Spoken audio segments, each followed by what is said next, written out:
take just a second to introduce ourselves in case you're new to us, either of us, or the brands that we rep, or what we're doing here with these Sex Intimacy Power panels.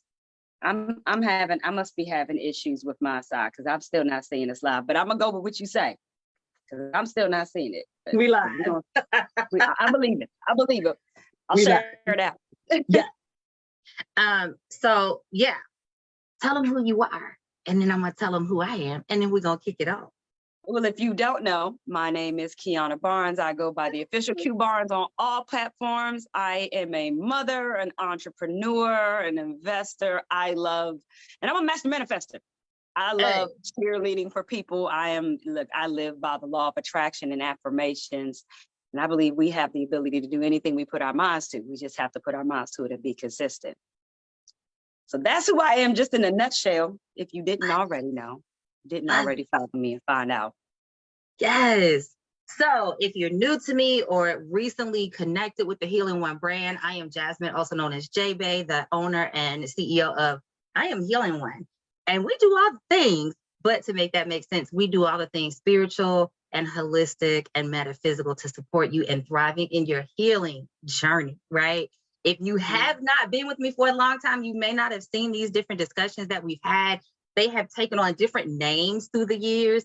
This started way back on Facebook in 2015, I think, 2016, something like that. And I would just post, let's talk about sex. And then we would go in on the post, men and women, just having discussions, right? And then through the years, I'm mad that I just now found out. I'm mad that I'm just now finding out. Like, where was I? Okay. Where was I? I know where I was at. I was having babies and being a mom, but it's all right. It's all right. Boom. And you here now. Okay. Talking about sex. You here now. But yeah, it evolved. And eventually, I think it was in 2019, I said, let's turn these into some panel discussions. So we started doing the lives and the panels, again, different experts, healers, mystics, etc., coaches. And then y'all know the pandemic happened. Okay. We call it everything now. It ain't COVID no more. It's everything. So we're going to call it the pandemic today.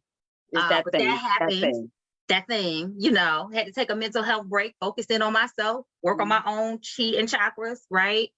And then finally I started kind of peeking my head out last year saying, let's do it again. Let's go. So here we are. How's it feeling to be back? Woo! What?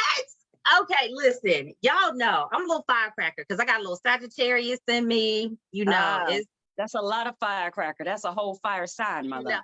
I be trying to mute it some just to be, no, but it'd be like, let me out. So that's where this panel comes from because sex is important, right? Pleasure, love making, intimacy, tuning into your inner wisdom and power. All of those things are like my love language. That's my jam. That's my sweet spot, right? So that's where these panels came from. And we put the call out. So we started talking to people, interviewing people, and Kiana, she my boo, y'all. We connected recently on Facebook. It was like, we definitely did. That was brought together by divine time, divine creation. That's just amazing. And since we're talking about sex, and you said two things, sex and intimacy, something that has really been on my mind and spirit, honestly, the past 3 years, especially since, COVID happened, we all got snuggled in the house real close. And for me, I started to realize that in my circle, there were a lot of friends, family, lovers. I'm polyamorous, y'all. I forgot to say that. I'm also a clairvoyant medium. We'll get into that later. But a lot of times, just in discussions, I have learned that there is a misunderstanding between what intimacy is versus sex. Yeah. And these two things are not the same. Intimacy can include sex, but it is not the definition. And I've just been like, why aren't we talking about this? And why is there such a cognitive dissonance and understanding of what actually intimacy means? Because intimacy is for me, it's a healing thing, but it doesn't have to always involve my genitals. I get healing talking to you. And you and I have never been in the same room. I get healing when I go and I sit down and I'm intimate with my girlfriends over some wine, over some crabs, and it does something for me especially if I had a really stressful day, a really stressful situation. Now, that's not to say that every now and then, since we're talking about feeling good, every now and then, you get that tight crick in your neck and you're just like, I just need to release. Yes. Sexually. Yes. And that can be an intimate thing, or it could be a very Sagittarian fire, passionate thing. Yeah. But intimacy is something that does not mean sex. And I've seen it be so harmful in a lot of relationships. And a lot of relationships have come apart because there's a complaint. Well, we don't have intimacy. And what they're really saying is we don't have sex. Yeah, I agree with that. I agree with that. I personally think that, and I was just making sure I got it shared out. Let me put this blurb in there. If you are seeing this in any of the groups or on our profiles or wherever we're sharing it, make sure that you come into the actual video so that you can comment and we can see it. If you have feedback or you want to throw something out there and join in with us and really make this a lively conversation, because we want that. We want y'all to engage and participate. We definitely do. I'm going to try this again because I like to engage with people. I'm an engager, and I feel kind of left out that I can't see what's happening right now. Yes, go to the Sex Intimacy Power page. Yes. Yeah, y'all make sure y'all go follow the Sex Intimacy Power page. Look, there it is. I see it now. Yay. Let's go. There we go. So piggybacking off of what she was saying. Yes. It was just a delay. No problem. I'm gonna share this now to my public feed. Do it. It's just posting. It doesn't want me to make okay, that's fine. I thought it was gonna let me and then shared it. Yeah. Oh, see, I just shared it from here. I can go fix it. I thought it was gonna let me leave it. You got it. But piggybacking off of what she was saying a second ago about the difference between sex and intimacy, right? And that's one of the reasons I think that these are relevant, necessary healing conversations, because there are differences for different people based on culture, based on religious and spiritual beliefs, based on energetic and emotional capacity, mental acuity, based on need and desire, right? Based on upbringing and understanding. And so having these conversations allows us to come together so that we can develop the courage, the tenacity, and the fierceness that it takes to be able to have these uncomfortable conversations with the people that we love, right? Because if you're saying we don't have intimacy and your boo is equating it as sex, but you're talking about physical touch and communication and spiritual connection, y'all are already going to be on opposite ends and fighting against each other. You're not having the same conversation. You're not having the same conversation. Exactly. So being able to talk about it and hear other people's perspective, being able to see other sides of it and say, oh, damn, let me try that, right? Being able to consider things that have been outside of the realm of your experience. Sometimes, I've had a lot of women come to me through the years as clients, and they'll have this complaint of this issue or that issue. And then the more we probe, it's like, okay, what are you saying to your partner, husband, girlfriend, boyfriend, wife, whatever they are, sex buddy, boo kitty, whoever. What are you saying to them? Well, I said da da da da da da. And then I extend the invitation. Okay, so if you feel safe, would you invite them to do a session with us? And then boo kitty comes in, boo thing comes in, and they're like, but that ain't what she said. That ain't what he said. Okay, what did you hear them say? And what did you mean, right? So we're all communicating different things based on what we feel like we need and want. And these conversations, it is our hope, our combined hope, and then us bringing our different perspectives as we host and as we have other hosts join us, that we can inspire you all to level up your own healing by having the conversations with yourself first and foremost. Because how can you learn what sex is with other people if you can't learn it with self first? How can you learn what intimacy is? How can you learn what pleasure is if you're not willing to be uncomfortable with yourself and develop that safety and then extend the conversation out with other people, right? So that's my 2 cents, and I'm throwing it out there. Can I piggyback off of that?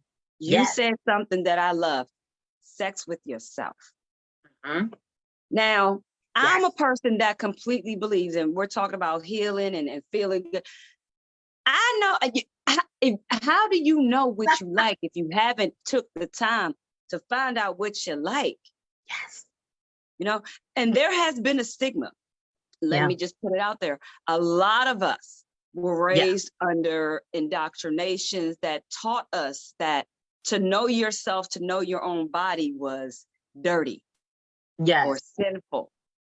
And that is so confusing to me, because self-love, in my personal opinion, is the highest form.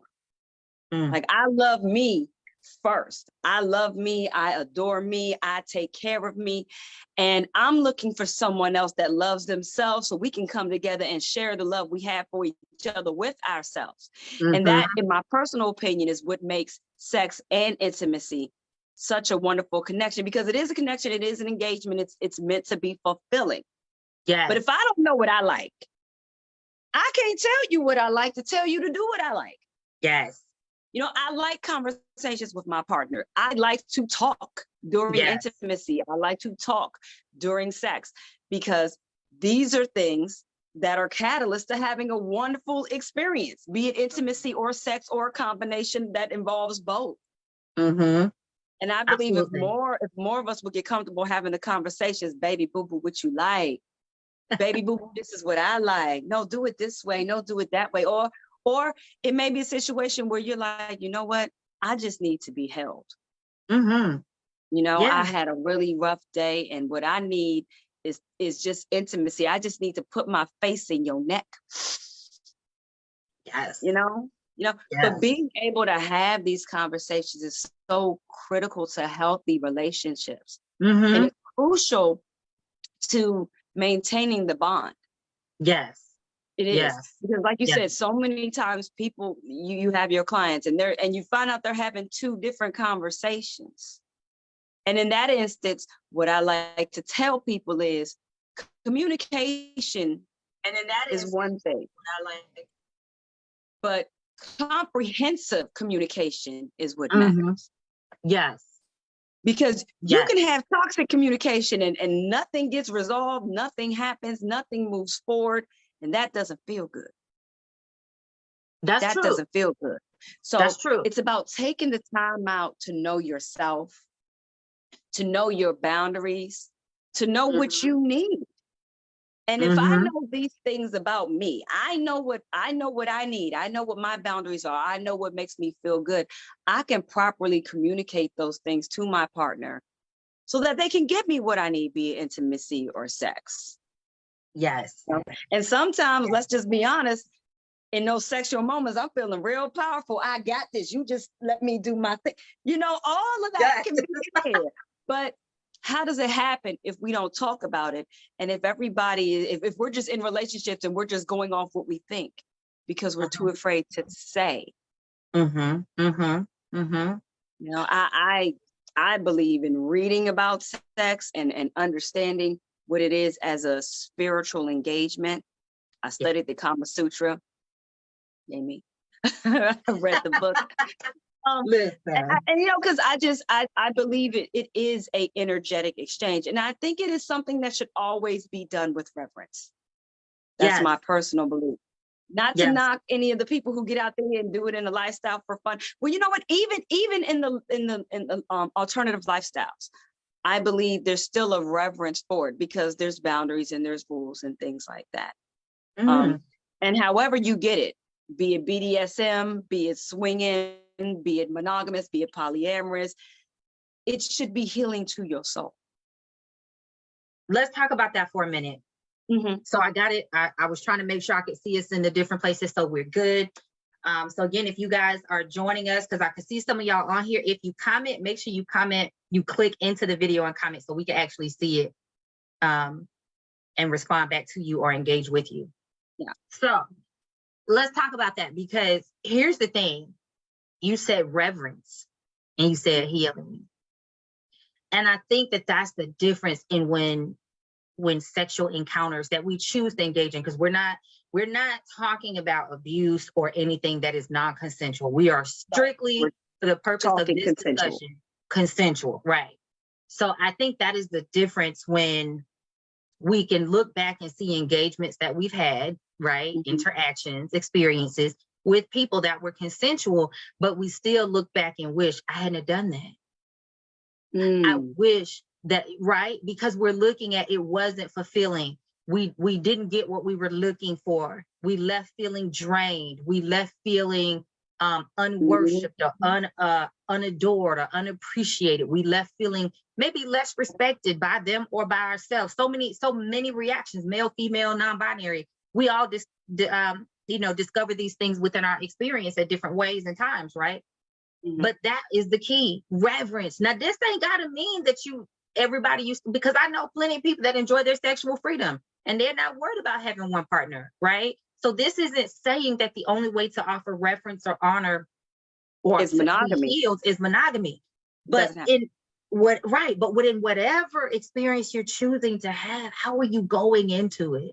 What's your intention? What's your energy? What is your boundary? Are you going into it communicating with that other partner or partners so that they clearly understand what it is that you want from this exchange, and this, because it is an exchange as well as an experience, right? Are you clear with yourself before you try to tell them and expect them to understand? Are you clear with yourself what it is I want from this? How do I want to walk away from this? What do I need? Am I just going for a good juicy orgasm? Do I want to feel the sensations? Do I want to be flipped upside down and bent over backwards and knocked into the headboard, as I hear people say? Well, that sounds like a good time. That sounds like fun. Hey, do I want to be loved on and romanticized and rubbed down and oiled and massaged and held and cuddled? What is it that you are expecting from whatever the circumstance is going to be? And when you're clear on that, are you able to communicate it to them so that they can either tell you, hey, yeah, I've come to the table with that. I got you. Let's go. Or that's not my lane. That's not my lane. That's outside my capacity. Because one of them may want a good quick fuck, and the other one may want some juicy love making that may take about 3-4 hours, and or whatever that looks like. Okay. And both are okay. And if you're honest with yourself, I believe, because I'm honest with myself, there are times when I want all of that. You know, I'm not always in the love making mode. I have found with myself that when I'm feeling more needy and more intimate and more love making, when I'm maybe going through something, you know, and I need that extra support. That's when I'm more in my love making mode. Hold me, and love making may not necessarily mean actual intercourse. You know, I'm still making love. We're holding close. We may be right there, but you know, there's no actual insertion, no actual penetration. And then there's other times where it is, and then there's times where I just want to get it. It's like, look, man, I need to get this out right quick, but I'm sleeping. You got 5 minutes? Hey, come on. You got 5 minutes? But here's another thing. When you are a spiritual being and you tap into your spiritual self, and I'm only speaking from my experience, okay? There may be other people who resonate with this. What I have found that happens is when I dishonor myself sexually. Yeah. I try to force something for whatever reason I may be thinking, because I have had reasons where I've tried to force it because I think, well, maybe it'll help heal this connection, or maybe it'll bring us closer, or maybe we'll be able to communicate. What you know how you were saying before, when you dishonor yourself and you don't do, and you come out feeling nasty and ugly. Well, what happens to me now is if I even try to engage and I'm not feeling vibratically correct, my body will reject it. It won't feel good. I've actually had instances where I have developed dysorgasmia. That's in the middle of having intercourse. For those that are not aware of what dysorgasmia is for a woman, it is the worst thing ever. Imagine an orgasm in reverse. It is the most painful thing. It is literally the uterus cramping up as if you're giving birth. And I've had these episodes happen when I have tried to engage, and spiritually and vibratically, I shouldn't have. And for my own reasons, I thought, well, maybe this will help. Yeah. But again, I now always remember to keep reverence for myself. And I think about my intention. And my intention is never just, I want to feel good. There's something spiritual in there that I need. Even if it is, I want to feel good. It's not surface level. Yeah. So I'm very careful now. And I'm the person that, you know, I could lay next to someone completely nude and never touch them and just sleep, because intimacy is that. I can lay next to someone and we never have sex, because it doesn't have to be a thing. Because when it comes to intimacy, Yeah. Just being there in the space is what matters. So, I'm so glad we're having this discussion where we're breaking down the barriers and breaking down the confusion, because Absolutely. it is problematic. It is problematic. And I have seen the demise of many of relationships, ones that I've been in and ones that of my friends, because the complaint is about, well, we're not intimate. And what they're saying is, well, we're not having sex. There's a confusion there. So what I want to ask you, Jay, what do you think is the conversation that needs to be had to clear that up? Like how do you start? Like, for example, if you realize we're not having the same conversation, you talking about sex, and I'm saying I'm not even in a space to have sex because I don't feel we're being intimate. Right. So I'm a big fan of break it down and discern what it is that you mean by particular words, right? And that can get as deep as looking at the etymology of words. That can be as simple as, okay, well, I said intimacy, but I really mean I miss being hugged. Right. So define what it is. Define what it is you're saying. Right. And that could be let's be honest about that. That can be an extreme challenge for people if they've never had a safe space within themselves or with other people as an audience, whether it be a physical or romantic partner, love interest, marriage, boo, whatever, or kids, parents, besties, whoever. If they've never had safe space to delve that deep without ridicule or judgment, they don't even really truly understand what it is they're trying to communicate. So I'm a big fan of, let's start there. Okay, I know that you said you wanted intimacy, or I know that you said you wanted this or that. Give me a different way, reframe it for me. If you can't use that word, what's another way that you can tell me what it is that you're trying to tell me? And that forces people to think a little differently. Well, okay, hold up, let me think about it. Give me some examples. Is it a touch? Is it a feel? Is it a sensation? Is it an emotion that you're searching for with this experience with this person? Like, let's just kindergarten level. How you feel? How do you want to feel with that? Right? Right. Because that's the base level. Like, let's be honest, a huge part of lovemaking is the emotional connection, the emotional and spiritual intimacy, and how you feel in that moment.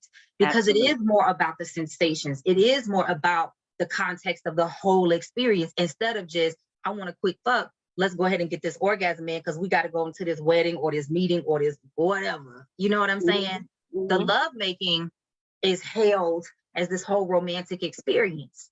So it requires more energy. It requires more intention. It requires more time. It requires more effort. It requires more intention. Gotta have all of that. You gotta have all of that. Yeah. And so we start there. And I can think very clearly back to a client I had.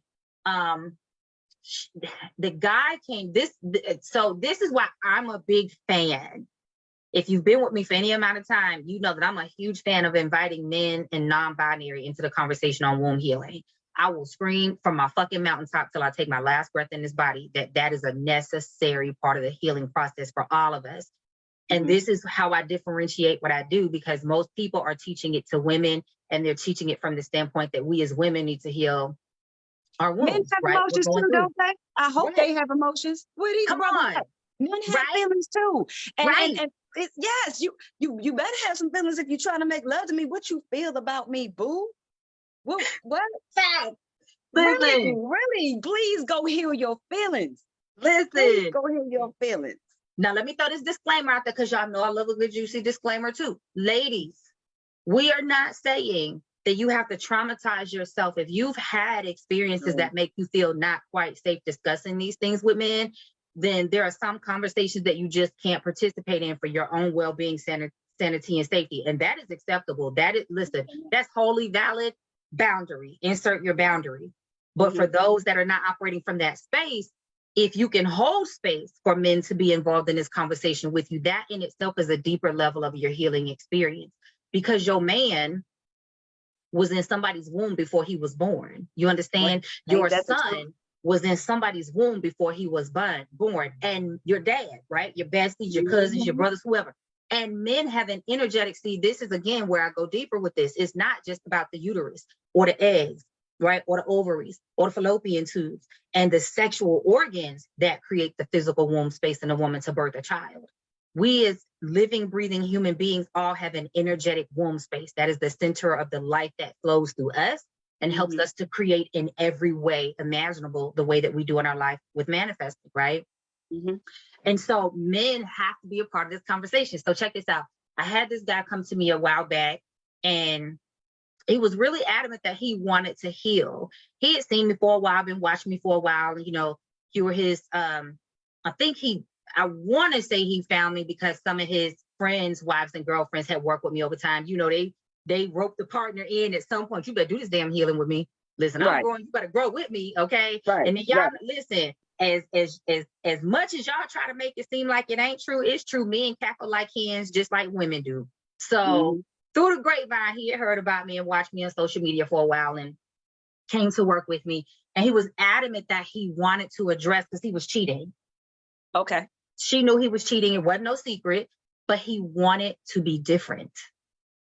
He wanted to heal, right? He was like, I know I don't have to. I'm not saying it's something that I can't control, but I feel out of control and I don't like it. And I want to fix this because I don't want to keep doing this to myself or her. This is not right. It's not fair, right?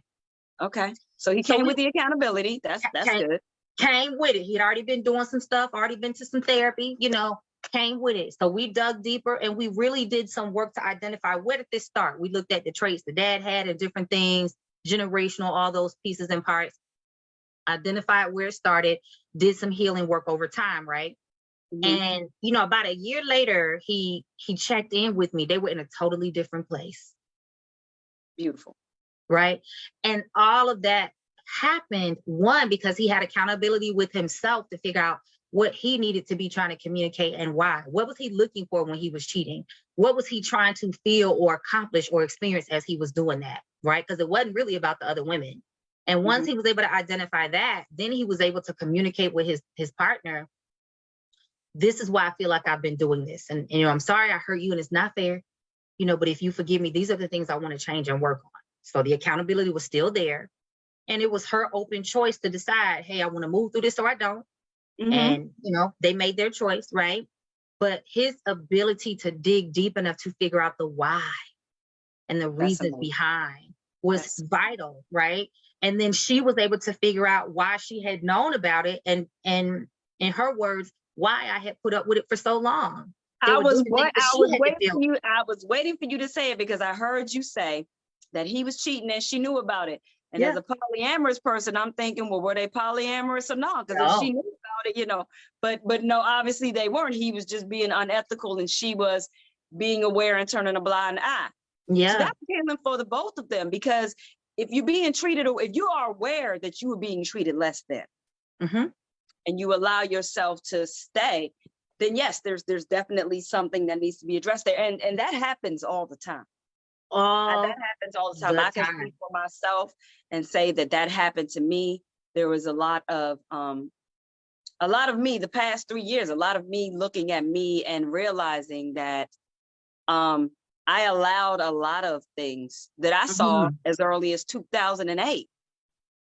You know, and I just allowed it to slide because, well, and you know what's wild? I would always come up with a reason. You know, I remember when I first said to my former partner, you do not talk to me very nicely. I said that in 2008, but still I persisted. And I persisted long enough that here I am now, post having children and whatnot, that I look up and I go, well, why did I do that? What was I looking for? Yeah. You know, and it's all right. You know, it's all right for people to look inside and say, well, why did I do that to me? I will tell you what y'all will notice I may talk about different experiences, but I'm gonna always keep it generic enough. You'll never figure out who it is. And anything that I'm sharing, they have given me permission to share in the context of, you know, let it help someone. And I'm talking about, and look, I have no problem. Y'all, anybody follow me, y'all know I talk about me. I talk about my life. It's out there. Yes. I don't have any problems talking about my experiences. That's exactly what I'm going to do here. Do it completely and fully. Listen, get your healing while we healing, okay? Listen, I'm not talking just to them. I'm talking to me too. Yes, I love it.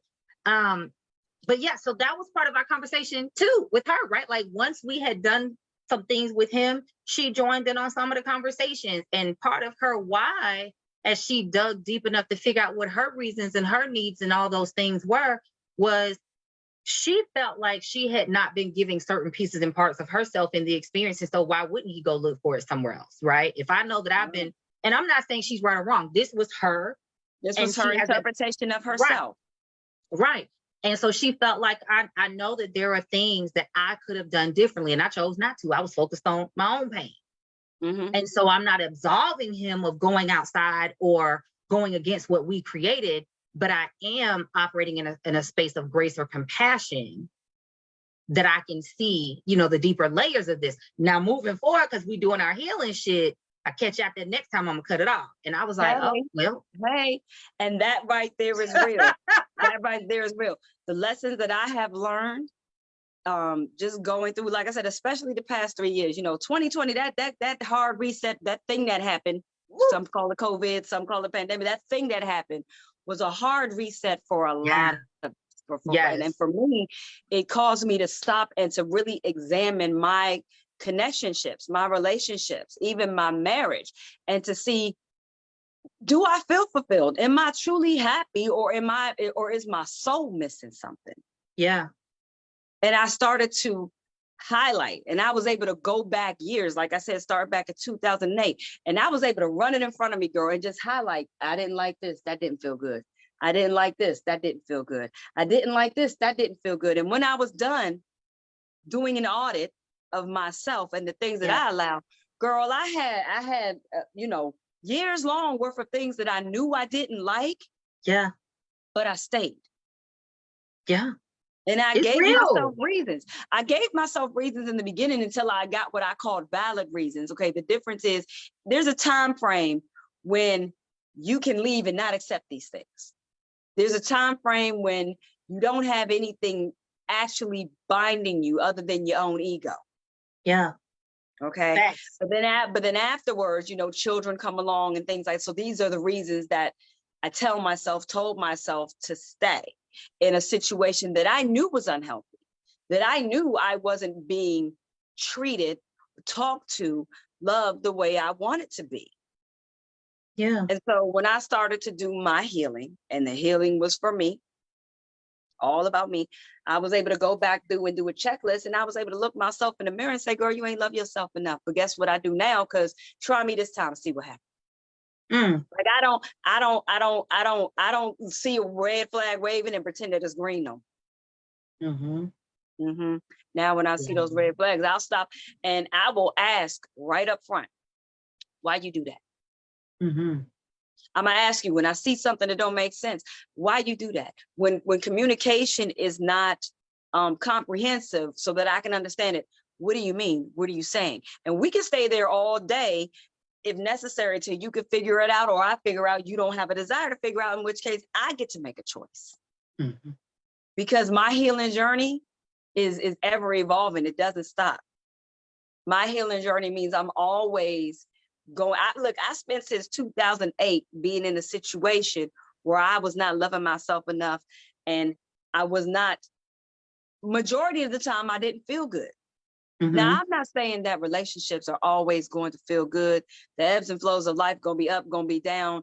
You're going to have those, you know, you're going to have those times where it's rough. You grow together, you're going to have those times where it's thick. But what determines whether or not this thing is something that I want to continue to do is, can we talk about it? Can we grow through it? Or is it just an ongoing continuation of things that don't feel good to me? And when I start to realize the difference between these things feel good, these things don't, and which one is happening more? Well, in my personal situation, I was realizing that I was having more don't feel good than feel good. You know, that imbalance, and I had to choose me. And that's typically what happened. Yeah, because I love me, and if I don't choose me and love me properly, I have babies that are watching me. And I have other people watching me who my goal is to inspire to be their happiest self. So I'm not going to settle for less than what I deserve. I don't want anybody to settle for less than what they deserve. And that sometimes means taking an inventory of yourself. Yeah. And being accountable for what I have allowed. But that's what people are afraid of. Right? It's like a scary thing. It's a scary thing to sit back and go, why did I let that happen to me? That we are afraid of the level of vulnerability it takes to be truly honest with ourselves sometimes. And we'll put it on the other person and say, well, I didn't know how they would feel. I didn't know how they would react. And that can be just as valid, but we're most often afraid of what's here. And the thing is, why are we so, like, if we're talking about healing ourselves, I really shouldn't be concerned so much about what they might think, because if they truly love me and I say I'm healing myself, then there should be nothing there but support and admiration. And if you truly love me, I should be able to come to you and say, these things have happened and it doesn't feel good. But let's be real about that though, because I'll throw my hands up anytime it's applicable, right? Let's really look at the fact that most of us are not taught that type of autonomy. We're not taught that type of sovereignty. We are raised. You're so right, but why? Right? We are raised in the pain of the people that love us. We're raised in the shadows of the pain of the people that raised them. Right? I just had this conversation with my students in our last class on Sunday, and we talked about rest. And some of them were saying how they really struggle to even give themselves permission to rest without feeling guilty. I said, let's look at that. Let's break that down. Let's figure out where it started. And so we started to weave it back through. Did it start with your mom, your dad, your grandmother, your uncle? Did it start through a caregiver in school? Did it start in your teen years, your adult? Where did it start? And we started to look at it all the way back through. And for the purpose of this, I don't want to get too deep, so we can always bring this back up in a later conversation. But too deep, and we already deep, and then we already dive in the deep end, sis. I thought we were swimming. We finna get uncomfortable for a minute and talk about slavery, right? Let's go. So, let's go. Right. So, and we could always dive into this deeper later, but for the context of this, we took it back all the way to slavery. I said, let's look at that for a minute, because the rest means you might die, right? You got to be able to do back-breaking, grueling fucking labor in order to prove your value and your worth at that time in life, to stay alive, for your babies to stay alive, for your loved ones to stay alive. To be lazy, right? Man, you ain't safe. We're gonna lynch you. We're gonna beat the fuck out of you. We're gonna do whatever so that other people feel like that's not okay. They're not gonna do it. So now coming back, all of that programming has been embedded within our DNA, our cellular memory. So we're still dealing with that pain, that trauma. And it's the same thing. Let's look at sex for a minute. And that's why I brought that in, right? So let's look at sex for a minute. Many of us are still dealing with the fact that husbands were forced to watch their wives be raped. Right? Many of us are still dealing with the fact that sons were made to rape their mothers. And so you have this huge, painful disconnect, especially for so many of us as people of color and Black people. You have this huge disconnect when it comes to pleasure and sex and intimacy and physicality. There's generational misteachings, generational curses, things like generational baggage, generational teachings that are outdated. So we still have shame. We still have regret. We still have pain. We still have fear. We feel guilty for pleasure, right? We feel guilty for wanting to enjoy. We can learn to stop operating out of those spaces. My goodness. Absolutely. And then you add on to that the other layer of spiritual and religious and cultural belief systems, community belief systems. That's a whole nother layer on top of what so many people. A whole nother day, girl. Right? So that's why I said we won't go too far left, so we can, because this first one, we don't want to scare y'all away on the first one. I mean, let's invite y'all a little bit. They way too deep, girl. They be going all the way in. They start off and then they just throw you in there with no life preserver. Like, come on, y'all. But I feel like these are the conversations we have to be willing to get uncomfortable and have, because so many people are, and I had another conversation this morning about that womb healing. we are dealing with the pain of our mothers and our fathers, because it wasn't just you being in your mother's womb in her physical body. What did your dad go through in his life, and what was embedded in his sperm when he impregnated her, right? What trauma did she experience while she was gestating you, right? What trauma did she experience birthing you? So we're dealing with all of those things that have not really been talked about for many of us. And then we come to this oochie coochie. Ooh, I love him. I love her. That's my boo thing right there. I want to make it drip, drip. I want to knock her into the headboard. We want all these things, but we haven't dealt with any of this. None. So that this can be healthy. And then we start doing all the things and being upset with each other and angry at each other, mad at each other, beating each other down, manipulating each other, because sometimes we do want good for each other, but we don't know how to accomplish that in the midst of all the pain, and we run from the pain. So like a few guys have told me through the years in conversation, women sometimes, most often, will take breaks to heal through relationships. Men find somebody new to fuck. They jump from one to the next and one to the next. And that's because men, as we've been told, have not felt the safe space to take a break and heal. They've not. And sometimes is it about safety, or it's not even because it hasn't been normalized. Exactly. They don't know that they need to take that safe space to heal. Yeah. Like I get them saying, sit back and do the inventory check of self and see what happened there. Because when relationships fall apart, can I just say this is it's not one person or the other. You know, yes, it's true. One person may have been more of the catalyst. You know, let's take the situation where, you know, one person is cheating more than the other.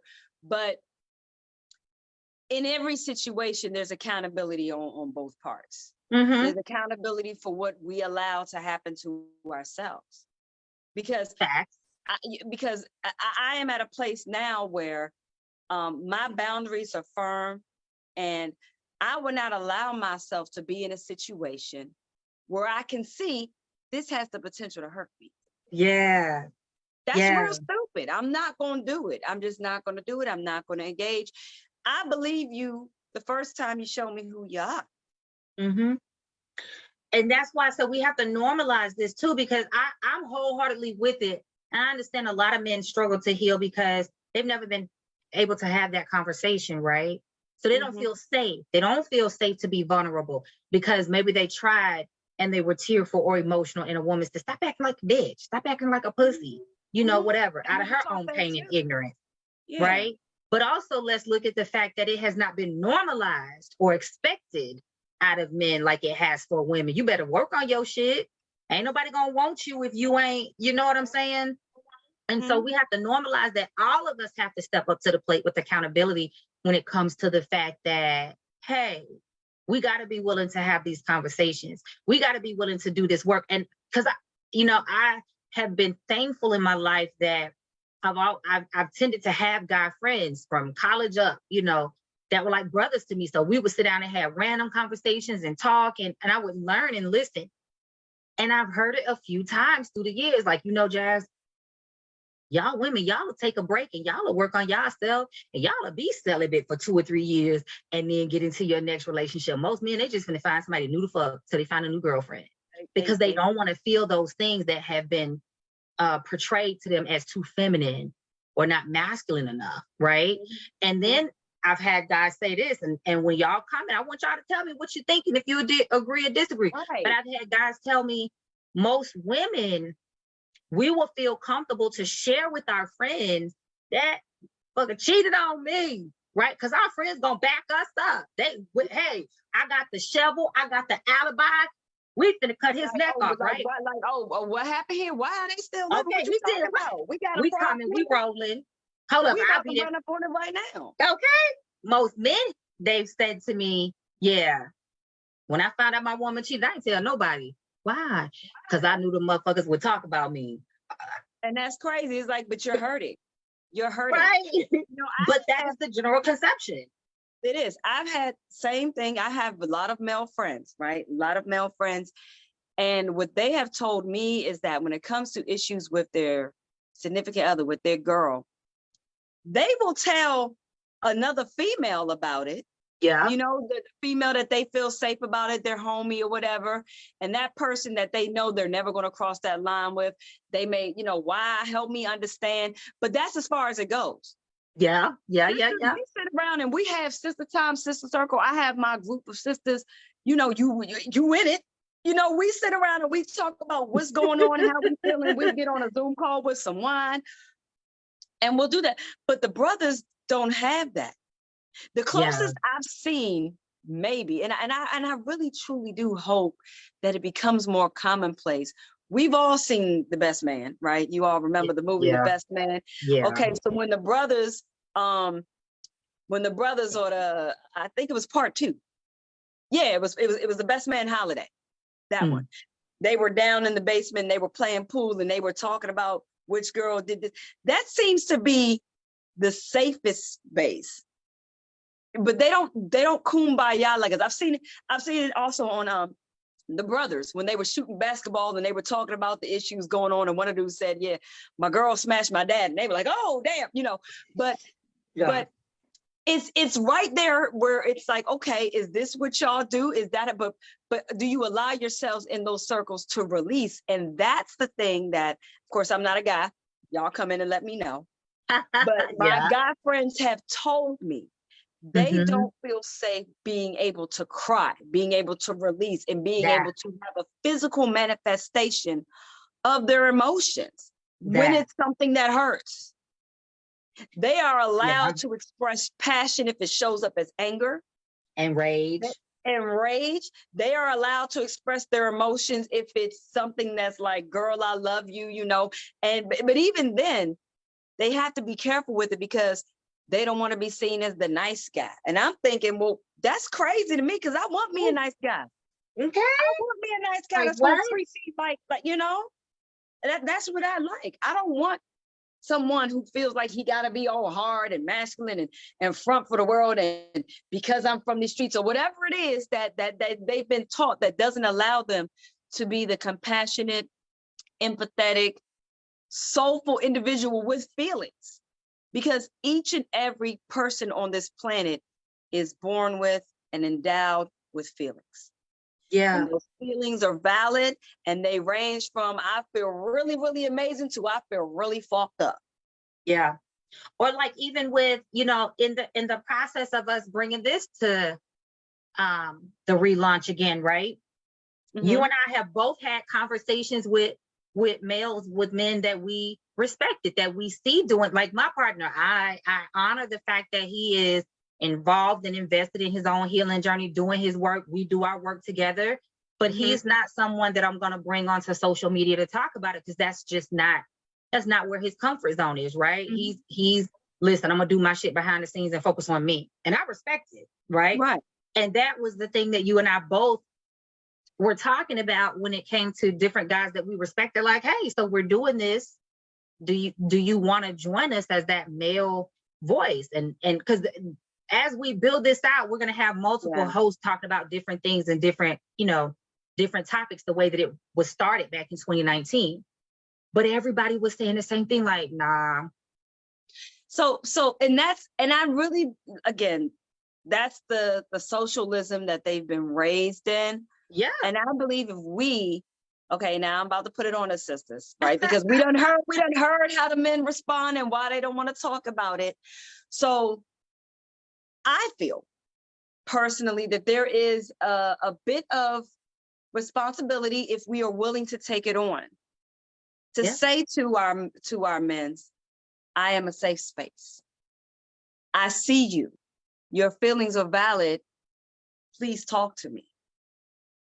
And for us to just STFU, because sometimes, sisters, sometimes we listen and we want to, but why don't you, but what, even with, you know, with just not being so emotionally charged. Because a lot of times if you're talking to a friend, I've had friends, male friends that have talked to me, and I kind of get emotionally charged, like, oh, she got me messed up. Where's she at? And it's like, well, nah, you know, I still love her. I just need a space to talk about this. So we have to be willing and show them that there are more of us who are safe spaces than those who are going to call out sissies or whatever. And brothers, you know what? Take it amongst yourselves as well to create these brother spaces. Why, these brother spaces, and I know I have now. I haven't been in the brother spaces. I know brothers get together, but I don't know what happens there. Yeah. But I want us as a people, but we're talking about our brothers. I want it to be known that it is okay to feel those feels. If you gotta cry, come here. I'll give you a hug. Just let it out. So let me throw this out there. Because this is something I think about a lot. I think not only is it they're not, let me rephrase that. It's not all the time that they don't feel safe with the person that they have, right? Like I'll use my partner now for an example. We are both very private, right? Because of the businesses that we have and the careers that we've had, we are both private as individuals because it dictates in what we have done that we've had to share so much of ourselves, right? And so in the personal space, it's like, ooh, okay, this is guard down and nobody got access to this but you. And nobody got access, and it's just right? Because there has to be a distinction between what everybody else is getting and what you have for you and what your person gets. That's what I believe. I'm not saying y'all got to believe. That's what I believe, right? And so for us, with us being both very private people, but he also respects, there are some things that I will share in the context because of what I do as a business, because of what I do as a brand, because of the career coming from counseling and now being in, mindset and wellness and well-being. And I've had people ask me about this. Well, Jasmine, you share a lot, but you never get real personal with it. And I probably never will. Because I have to give so much of myself emotionally and energetically in order to be able to do this. You have to have something that is just reserved for you all. Right. There's just exactly. And so that's what I think sometimes the men, like he and I had to do work around that to figure out what does that look like for him? What does that look like for me? And we've been working on that for years together because that boundary will shift, ebb and flow as needed, depending on what's happening in your life, right? But I think that because there's some women that I've talked about and they said, oh my God, I can't wait to see the panel. And I'm like, hey, I respect your viewpoints. You want to join us for this? Nah. And I'm not one to push. Like, if that's not your comfort lane, I'm not going to throw you out there and traumatize you, right? So I tend to think that some of the men are, and y'all, I ain't trying to put words in your mouth. So I want some of the men to pop in the comments as you can and tell us so we can come back to this. But I tend to think that maybe there's something deeper to that, even with a lot of the guys that say, this ain't really for social media for me. Because I know a lot of guys. I hear that a lot. They're healing, get off social media, right? I think that they start to feel like this ain't for everybody to witness. This revolution cannot be televised. This is a revolution of me, and only those who are of utmost value and importance to me will get access to this part, and then I'll decide what I'm going to share with the rest of the world, right? I tend to think it's some of that. On top of that, you got to throw the layer of what do they do for work? Is it such a way that they have to have a steel boundary so that certain things can't cross over? Do they have prior military experience or different traumas? I think a lot of that goes into it. So my hope, because we as women can't talk about it all, only from our standpoint, my hope is that we will, and I trust Spirit that in perfect timing, we will have those guys that feel comfortable enough to be like, hey, scoot over, booze, because I'm coming. Right. You know what I'm saying? Right. And they'll be here on the screen with us talking about these things because the male voice, the masculine voice is just as important as the female voice, the feminine voice.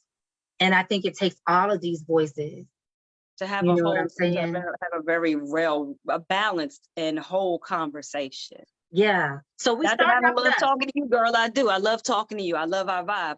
But I do wish we had some of our kinfolk in here to talk to us about what happens when they go through their healing. Maybe when they're done, they'll be willing to join us and just share the experience if they're not comfortable. Like I'm healing right now, and I'm in a space where I'm willing to share it as I go through, but not everybody is willing to do that. But I do believe that in divine timing, we will have those gentlemen that are willing, because I can't say it's harder for them, but it seems that way. Yeah. Because so much so much compassion is given to women Mm-hmm. when going through. Mm-hmm. You know, and think about it like this. If you listen to R&B, if anybody listens Yeah. to R&B, think about how many songs there are about the man saying, "Girl, tell me what he did. Let me know." You know, it's always shown the man creating a safe space. Now, I'm not going to say that it's always with the best intention, because sometimes these safe spaces are created to slide in and do some.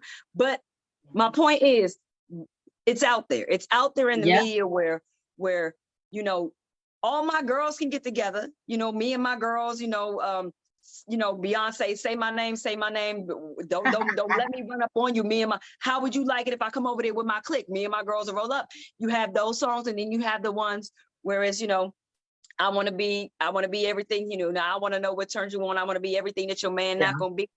You have those songs, but very rarely do you have the expressions of women making themselves available for men in that same way. I'm not saying it doesn't happen. It absolutely does happen, but it sounds more something like, well, when you need a little peace of mind, come over to my house.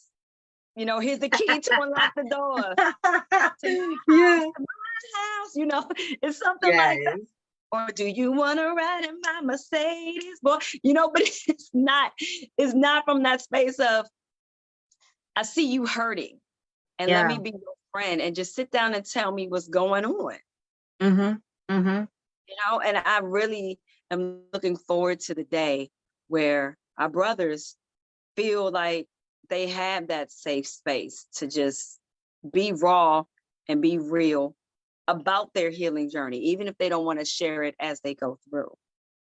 Absolutely. Absolutely. Like I said, I spoke to a few guys that I greatly respect and that I genuinely see invested in their work, and they were all saying the same thing, like, I keep it here and you see it and my girl sees it, the people I love see it, but it's not, I'm not in a space where I just feel led to share it out like that. And I was like, I respect that. I wholeheartedly respect that. No shade, no shame, no guilt, no nothing. But I also trust spirit that, because I know the vision that I wanted to do this with and the vision that you saw and said, let's go. I do trust that in right time, and those masculine voices who are appointed to will, right? Whether it's somebody we know right now, somebody new coming, they will. And I trust that these conversations are going to help, because, it's social media. Everybody's not going to be, I have so many people reach out to me after they'll watch the whole video and never say a word, and then message me and be like, let me tell you. And I'm like, it's like, okay, they don't comment or whatever. And that's perfectly fine. People so it helps when they get, but what I will say is, some of the dudes that I did talk to and let them know what we were doing. They were like, sex and intimacy, I mean, that's the same thing. And I'm like, no, it's not. No, right. And they go, yes, it is. And I'm like, no, it's not. And then I go, you need to go somewhere and heal, boo, because it's not the same thing. It's not the same thing. Look up the definition of one and the other. Two completely different definitions. And they go, well, dang, maybe I need to go heal before I come join this, So I'm really feeling good about all of this, and us as a whole. Yes. That we're building, and just, this is a really great space. It feels really, really good. It feels I really, love really it. to be able to just say, this is what's going on. Yes. And I need help. And I don't like the way this feels, or I love the way this feels. Or, girl, what happened to me today? Or, girl, can you believe what happened to me today? I see all of that happen here. And I'm looking forward to our brothers coming through, and they may have questions. Well, let me ask, why do women do these things? And we can turn around and ask the same thing. Well, why do y'all do this? Yes. Like, I really would love, because the one thing you said about the dude who realized that he was having sex with a bunch of different women, I knew someone like that who seemed to never be satisfied. Yeah. And I watched, and one of the things that I wondered was, what is unfulfilled, that there are so many women in such a short period of time. What is it that you are not happy with? Because it's not about these other women. I've watched lots of my friends do, male friends I'm talking, and females too. I'm not saying, I know I got lots of girlfriends that was in these streets, but okay. Because it's real. It's real. All right. That's wild. All right. I don't know what just happened there. But my electricity is still on. Clear. That was crazy. Can you still see me? I can see you. Oh, well, thank you. Had a little blip there. Come on, spirit. But I've asked, what is that about? And it is never about the other person. Yeah. It is never even about the person that they've connected with. I've had guys tell me, you know what, I don't even remember that encounter, or it was strange, or I don't even know why I did that. Mm-hmm. And so I would love for us to be able to dive in to people who are or have been serial cheaters, or maybe not even serial cheaters, just not honoring themselves. Mm-hmm. And thinking that sex is the way to do it. I can speak from my own experience and say I went through a phase of that in my early 20s where I was just hurting. Yeah. But I did a good job covering it up. Yeah. I did a really good job covering up. It was a time when I said that, I love everybody. I love all y'all. Don't be in love with me though. Listen, it ain't a good idea to fall in love with Kiki. Don't do it. Y'all know I'm out here for a good time, not the right time. Just, you missed the right now, not missed the right, whatever it is. But here I am 20 years later, and I realized what I was looking to fill a void. I was looking to fill a need, and I was looking for it in other people instead of looking within self. Yeah. Because with each and every encounter, with each and every sexual encounter, and there were many, I never felt happy. Yeah. I might have got me a good orgasm out of it, maybe. Yeah. But I never felt like, oh, that was great. I'd like to do that again. I actually remember having moments where midway through the encounter, I would stop and think to myself, what the hell am I doing? And that's deep. Do you know how crazy that is? That's intense. To be mid-stroke and you stop and think, why the hell am I doing this? And then I don't stop because I feel some sort of weird obligation that I've obligated myself to please this other person while I'm not even pleased myself, because I don't even want to be here. I just put myself here. Why did I do that? Well, that piggybacks on it, because I have this conversation a lot with women. Why were we as women thinking that we had to fake orgasms in order to not hurt men's egos? Why were we feeling like we had to fake orgasms in order to make them feel good, but we was laying over here with a wet pussy, ass, and whatever else, and not never got an orgasm at all. And never got an orgasm. Right. Like, why was that a thing? Why is it still a thing? And why is it a thing that so many women are in their 40s, 50s that had football teams of babies and never had an orgasm?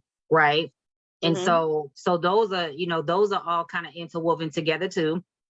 And I have a question. I have a question. Piggybacking off of that. Okay. As we get older, right? I've experienced as men get older, they might not necessarily always have an orgasm. And the same can be said for women. Why is there a need to always, why is there such an ego around it? Around the orgasm? Why is there so much ego involved with it? If I don't give her an orgasm, then it must not have been good. No, maybe I enjoyed myself, but I just didn't have the ultimate orgasm for whatever reason.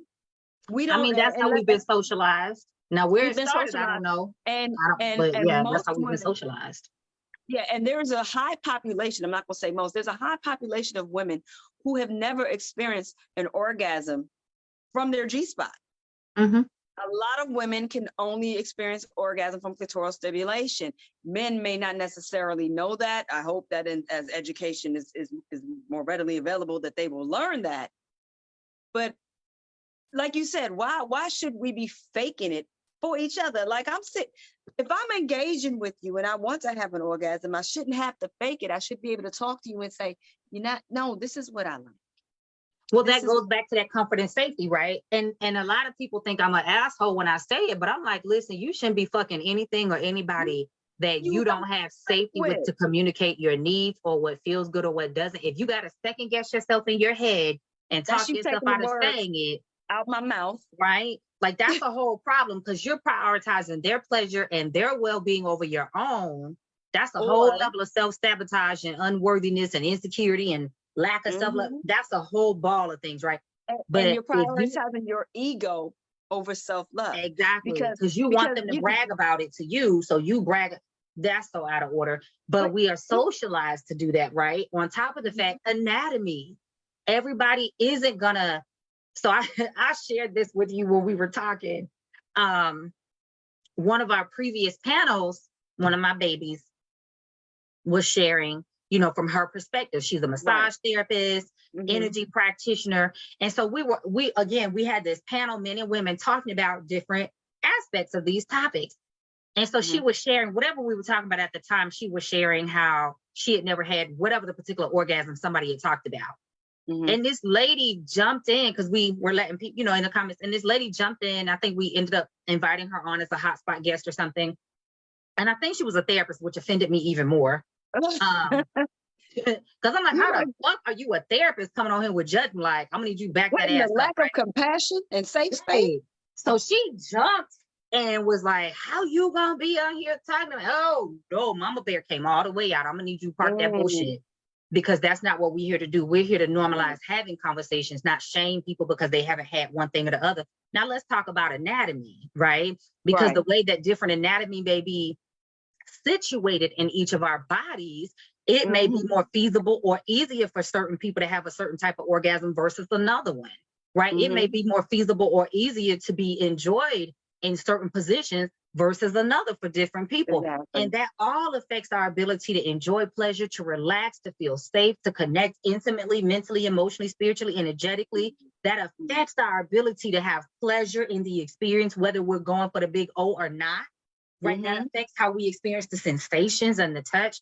And all of those things have to be talked about because that's not the stuff that was talked about in sex ed when I had it. It sure wasn't. That's not the stuff that was talked about in biology when I went through it. And I don't even think they talked about pleasure in sex ed or biology. I don't think pleasure was a thing. And it's wild because correct me if I'm wrong, outside of procreation, the pure purpose of sex is pleasure, is it not? I feel like it is. I mean, I'm not saying I'm right, but I feel like it is. We women, we are blessed. Okay, we have an organ, the clitoris, and its sole purpose is pleasure. That's the only reason it don't do nothing else but make us feel good. So I'm going to take that and say, isn't this purpose pleasure? And if we engage in something whose purpose is pleasure, and we are not being pleasured, then there is something going on up here that tells us that we need to continue doing this thing incorrectly, inadequately, unfulfillingly. And for some reason, we're lying to ourselves and telling ourselves that we're being selfless when you're really being selfish, not only to yourself because you're not giving with yourself, and you're lying to your partner. Because I tell people this all the time. That man is so egotistical with you right now because of all the other women that have likely lied to him, bullshitted him, BS'd him, and blew his ego without being real about. Because let me tell y'all something. I dated this guy years ago. And I remember this is back when Facebook first had chat, like before all the 2009, 2010. Right, 2009. And there was this women's group I was in. So we had this conversation, which was what made me go ask him, right? We were having this conversation about the size and the quality. Is it the motion in the ocean or the size of the boat? You know, all these different things. Right. And I said, let me go ask him. Because I was in the conversation trying to figure out different ways to communicate to him that he was just not great, right? Because in the ways that I was trying to be nice about it, he wasn't picking up. And I was like, okay, my next stop is, bitch, you ain't got it. And I knew that was going to be a little too far left field. So let me find this middle ground, right? Right. So I'm listening to the conversation. Different women are saying different things. And so finally I thought about it. Well, let me go back and ask him. So we're having a conversation and I said, hey, so I'm just curious, what are some things you've heard from previous partners about your sexual experiences with them? Like, have anybody given you feedback? Has anybody ever given you tweaks or critique? Like, what have you heard? He was like, I ain't never had no complaints. I said, no, for real. And he was like, you no. lying. Your ego lying to you right now. You're Right. not perfect in bed. And he was like, no, seriously, I've never had any complaints. Now, for context, he was like 6'6", had been a basketball, like he was the quintessential athlete dude. So let's be honest about it, ladies. A lot of times we bullshit ourselves and the person because they fit the stereotype of what we think we want on our arm, because we want arm candy just like men do. Can I be honest about that? Right? Yeah. So I'm asking him, I'm like, stop, like, no, this just me and you, like real talk. And he was like, no, I ain't never had no. And I was like, I was stunned. One, because I'm like, number one, I think you're lying. But if you are in fact telling me the truth, how? Sway, how? Because we at that time were, I think I was like 30, 31, somewhere in there. I was somewhere in there, right? So we old enough to be able to have these conversations now. Right. And I'm like, how has no woman said this to you previously? Because I know what you giving me ain't the business. And I'm not even that greatly experienced. So if I ain't even been out here like that and I'm not happy. You were honest. It could have just been that you were honest. Oh, he was so offended. Like, it wasn't no low key about it. He was high key offended. I ain't never had no, and I was like, listen, I'm not trying to tell you that it's trash, and I'm not trying to tell you that we can't fix it, but I don't see a need to be sleeping with you and building this relationship with you if I'm not able to enjoy myself. That's because we were talking about marriage and everything. And I was like, listen, I'm not willing to sign up for this for 30, 40 years. And I'm also open to you telling me where you're not pleased or where you're not enjoying. What can I work on that gives you more, right? This is a two-way conversation. But he completely shut down. And I was like, oh, so yeah, that's a no. And I've heard that from so many of my lady friends through the years that, yeah, they feel, now one, it's a safety thing. And I do get that. Sometimes no matter how much you may trust a guy, when you're still getting to know him, you may not feel safe enough to just completely bruise his ego like that, because you're still learning how he's going to react and how he may treat you and what he may say and all those things. I get that. But yeah, after you've been together 6 months or a year or 3 months or whatever it is, and y'all still can't have these conversations, something is wrong. Yeah. And I honestly believe, going back to what you said, she don't feel safe, hurting his ego. Well, maybe we need to teach ourselves as a community. If I don't feel safe telling you what I need, then we don't need to engage in that activity. Because I'm not going to engage and put your ego above my self-love. Because if I don't feel safe with you, we're not doing it. If we're engaging in this, then that means that I'm willing to share myself, my love of myself with you. And I'm hoping you're doing the same thing. So I should be able to tell you, right? And you should be able to listen. I've had someone tell me actually recently, right? Well, I know I got good dick. What does that mean? That's such an egotistical thing. But you know what? It's not going to be that way for everybody. Nope. Everybody is not going to agree. Don't mean I'm gonna love it. Right. It's not, it does not mean, okay, you got it good for whoever thinks it's good at the moment, but I'm a vibrational being. So for me personally, everybody else may think you got the hottest dick in town, and it may not do nothing for me because energetically, you know, we not sinking in. And let's talk about that for a minute. Energetic.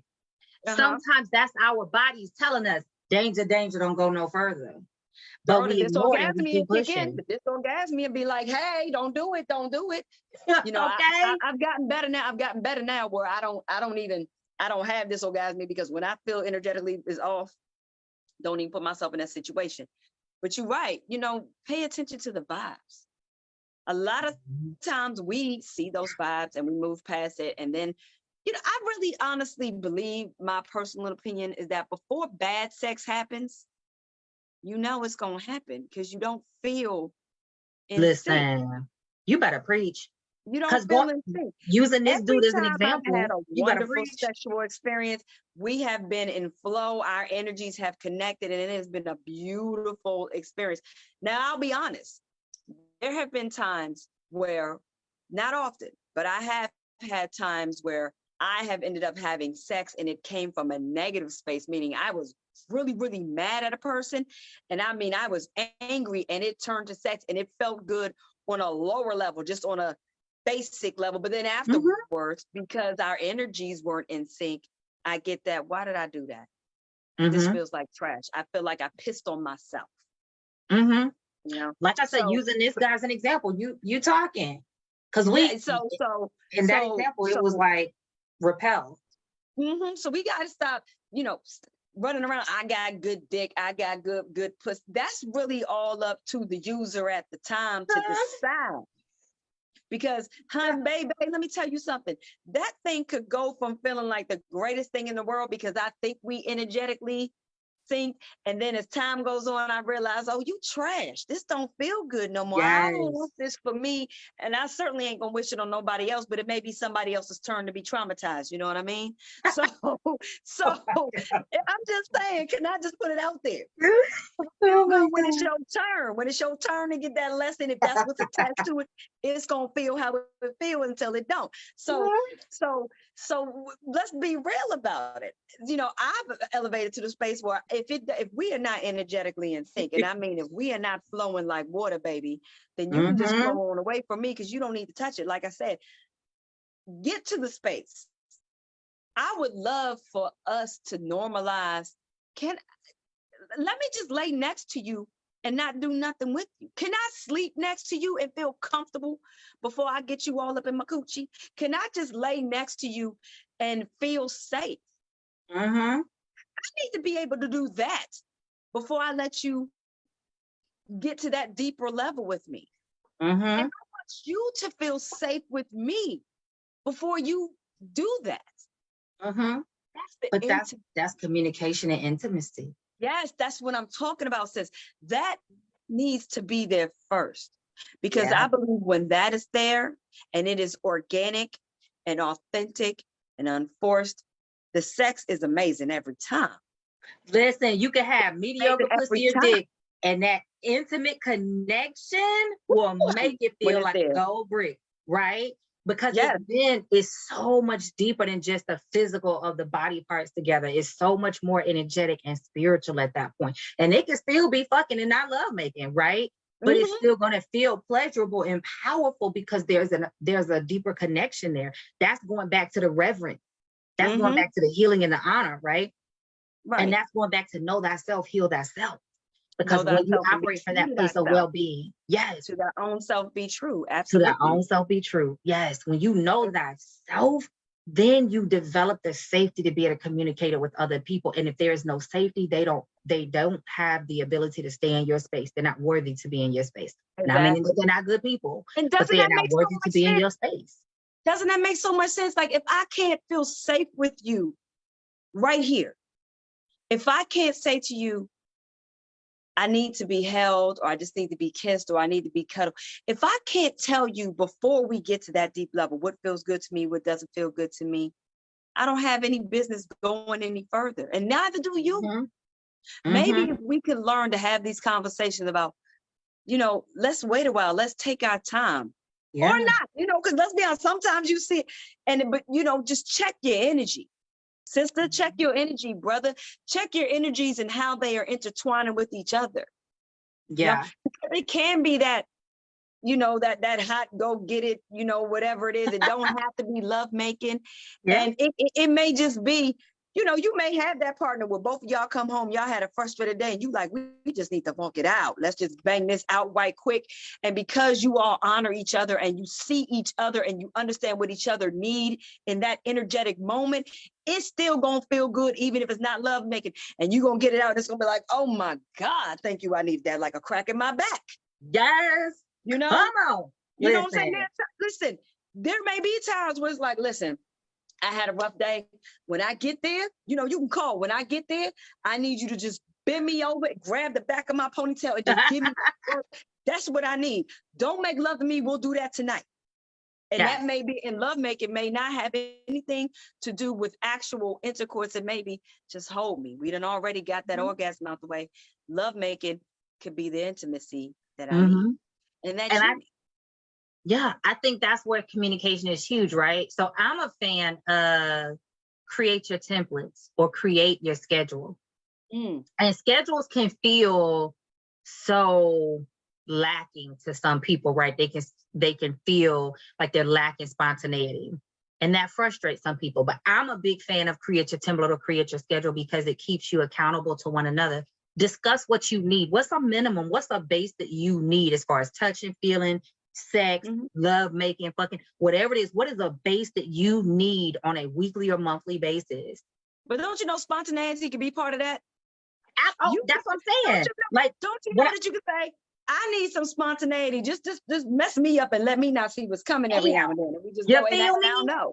You feel me? But when I bring up, people like, oh, that's just too plain. And I'm like, listen, if it don't work for you, don't work for you. But it works. So what's your template? What's your base? What's the minimum that you feel like you need to be getting it in order to feel well within yourself? Oh, right. In order to feel fulfilled with yourself and with your partner, in order to feel connected with your partner, in order to feel in sync with your partner. Do you feel like y'all need to be doing it twice a day? Then you both need to be on the same page with that. Because if one got a higher sex drive and one got a lower sex drive, y'all gonna be bumping heads constantly, right? So being able to communicate about these things up front, or at least close enough to the upfront part as possible, can alleviate so much of the bullshit we put ourselves through, right? If two times a day is a little too much, then do you need to be doing it at least once a day? Do you need to be doing it at least once every 2 to 3 days, at least once a week, at least once a month? What's your flavor? And being able to have that conversation. Okay, once we got that number out the way, now how do you like it? Are you a big fan of, okay, we got to make love and cuddle when we done, or you just want to be able to go jump in the shower and then fall asleep and snore, right? Are you a fan of, let's get it in real quick? You know what I'm saying? And then I'm gonna hop in my meeting, and then I'm gonna roll on to the office. So you like the morning quickie? No, I like it when it's dark outside. I like to draw the curtains and be midnight black and blindfold. So let's do it at night when we get done. Like being able to have those conversations goes a long way to creating the intimacy that leads to the love making, because a lot of the guys complain, well, it just takes so long for a woman's body to respond. And it does. And that shouldn't be a thing. That shouldn't be an issue, because if you are worthy to penetrate and get the juice and get all the benefit that you're getting, then you're willing to wait, and you're willing to learn her and willing to wait for her to respond. Exactly. Put that work in. But the trick is, if you're doing all these other things that speak to her soul or speak to his soul, then the response is going to be a little bit quicker anyway when it's go time. You get what I'm saying? Exactly. So we got to be willing to have these conversations. And we also have to get over the fear of, but I really like this person, but what if I tell them? And sorry, babe, hold on. I gotta stop this other phone and bring it right quick. Hold on. You're fine. You're fine. You know, what if I tell them and they get mad? What if I tell them and they get upset? What if I tell them and they break up with me? And listen, if somebody gonna break up with me or not want to be with me because I'm telling them that I'm not being pleased and I want to have a conversation so we can fix it, they ain't it for me, right? And that's why I said sometimes our bodies, like the guy that I used in the example, we had dated for about a year, long distance. And so we only got to see each other like every 2 months, either him traveling or me traveling based on schedules, right? So we only had, we were only intimate a handful of times. And by that third time, I was like, this is trash. Right. Like I really felt some type of way because for the most part, I enjoyed him. He was funny. He made me laugh. We had a pretty good connection. We talked, but I felt some type of way. And I was questioning me, like, is it me? Okay, is there something he need to be telling me that I need to work on? Like, let's have this conversation. But his inability to just even be open to it, I said, okay, I'm going to take a step back, because how would I feel if somebody was telling me mine was trash? Like, let me take a step back from this. Let's talk through it. So we tried for a couple more months, and then I was like, this ain't going to work. No matter how, this not going to work. I'm not going to design myself this way. Listen, get somebody else to do it, because no matter how much I may like you and how much I may enjoy you as a person, This is a huge part of what I need in my life to be fulfilled and enjoy my partner and have fun with my partner and enjoy my life. Like, I am not going to resign myself to the next 10, 15, 20, 30, however long to be with some mediocre dick. You understand? No. And if mine ain't working for you, you need to tell me so we can work on it or realize we are not compatible. Like, those are very real conversations, and we are so afraid to have them because we don't want to be rejected. Fuck a rejection. Tell me so we can move on. Exactly. And I'm grateful for this panel. Girl, we done went over our time, but I'm grateful for, look, I looked up, I'm like, we done went over time. I'm so grateful for this space. It is absolutely amazing. And I really am just excited about what is coming through. I'm excited about, I'm hoping that some men go back and watch this and they like, listen, I want in. I'm excited about the other women that we know are going to join us. I know we had another panelist that couldn't be here today, but I'm really, I thank you, sis, for creating this space. Yeah. Really, because I am someone who loves healing spaces. I do. I love healing spaces. I love healing spaces with my sisters. And there are those who want to heal in private. I prefer to heal off, the way I heal authentically is right here. Right here, sharing it. And thank you, sis, for being such a powerful motivator, a powerful advocate of healing. Thank you for being the one to create the space for us to come in and talk about the real shit. I'm looking forward to us doing this every week. Every 2 weeks. Every 2 weeks. Okay. I jumped out there. I'm manifesting. It's gonna blow up big enough that we can do it every week. But every 2 weeks, it's coming. It's coming. Just based on schedules right now, we're going to do every 2 weeks, but that is the goal, y'all, that we're going to turn this into a weekly thing. And eventually it's going to, we're going to be able to move it into being its own podcast and having like other guest hosts and hot seats and all those things. I do want to give a shout out to two of our other hosts that for a couple of different reasons weren't able to be here with us today, Sweta Iyer and Louise Harmon. So hey y'all. So give them some extra love and energy. If you have anything to spare, just sending them good juju and good vibes, because we love them. And to everybody out there, I want to say this in closing. Let's normalize being able to call the parts of our bodies, the different parts of our bodies, with appropriate names. Our vaginas should not be cookie jars and purses and boxes and all this other bullshit that we're teaching our kids, because that is setting them up oftentimes to be harmed and not being able to communicate it to us or somebody else that can help them, right? And so I'm not saying you got to teach a 6 months old to say the word penis. I mean, there's appropriate space, but do your healing work so that you can support your healing in your children and safety for your children, that they don't have to grow up with your same shame or distrust of their bodies. And that starts by being able to call a thing what a thing is and being okay with that, right? Now they ain't got to go do show and telling in the classroom with their vagina either, but they should be able to understand how to communicate what their body is and how it feels, so that they grow up feeling healthy ways to share and feeling that autonomy and that sovereignty of self. That's just my opinion. And I'm sticking to it. Amen and Ashe. So if you got it, because I see more of y'all coming on, if you got a chance to come on here at the end, make sure you go back and watch the replay so that you can catch us all the way from the beginning. Because we talked about it. Y'all make sure that you're giving us some love. We love the hearts. We love the comments. We love when you share it out, because you're helping us to reach somebody else who needs to have this conversation.